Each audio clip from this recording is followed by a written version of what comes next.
देखिए, हमारी उनसे कोई इस विषय को लेकर इनसे कोई बात नहीं हुई है, पर अगर पार्टी का ये फैसला है कि वो विधानसभा का चुनाव लड़ना चाहते तो बेशक वो विधानसभा का चुनाव लड़े। हम हमारे बड़े भाई के साथ मजबूती के साथ खड़े। जिनके घर खुद शीशे के होते हैं वो दूसरे के घर पे पत्थर नहीं मारते हैं।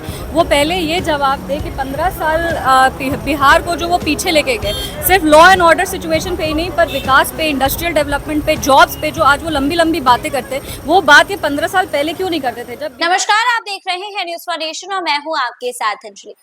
समस्तीपुर की सांसद शांभवी चौधरी से जब चिराग पासवान को लेकर सवाल पूछे गए तो उन्होंने कहा कि मेरे बड़े भाई जो है वो जैसा डिसीजन लेंगे मैं उनके साथ खड़ी रहूंगी।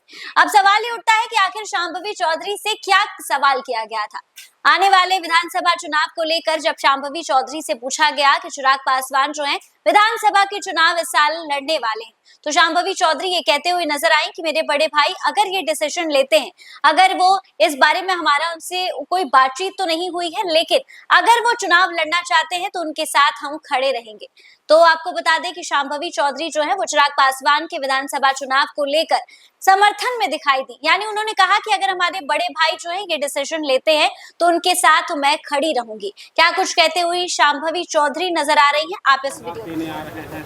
जी बिल्कुल, हमारे यशस्वी प्रधानमंत्री श्री नरेंद्र मोदी जी का आगमन कल पटना में हो रहा है और साथ ही पटना एयरपोर्ट के नए टर्मिनल के जो इनॉग्रेशन है वो भी कल हो रहा है। ये बस दर्शाता है कि हमारे यशस्वी प्रधानमंत्री कितने गंभीर हैं बिहार के विकास को लेके, और एक विकसित बिहार, विकसित भारत के निर्माण के साथ साथ एक विकसित बिहार के निर्माण के लिए भी वो पूरी तरीके से संकल्पित हैं। और पूरी तरीके से एनडीए सरकार जो है आने वाले समय में बिहार को और विकास के पथ पर आगे ले जाना चाहती है। उसका एक कदम है विकसित बिहार की ओर।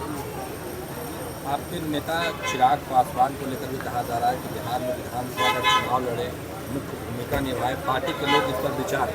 देखिए, हमारी उनसे कोई इस विषय को लेकर इनसे कोई बात नहीं हुई है, पर अगर पार्टी का ये फैसला है कि वो विधानसभा का चुनाव लड़ना चाहते तो बेशक वो विधानसभा का चुनाव लड़े। हम हमारे बड़े भाई के साथ मजबूती के साथ खड़े हैं। लॉ एंड ऑर्डर को लेकर लगातार देश में सवाल करेंगे कि पटना में भी अब लॉ एंड ऑर्डर में लगातार फायरिंग हो रही है। देखिए, उनको ये हम हमेशा कहते हैं कि जिनके घर खुद शीशे के होते हैं वो दूसरे के घर पे पत्थर नहीं मारते हैं।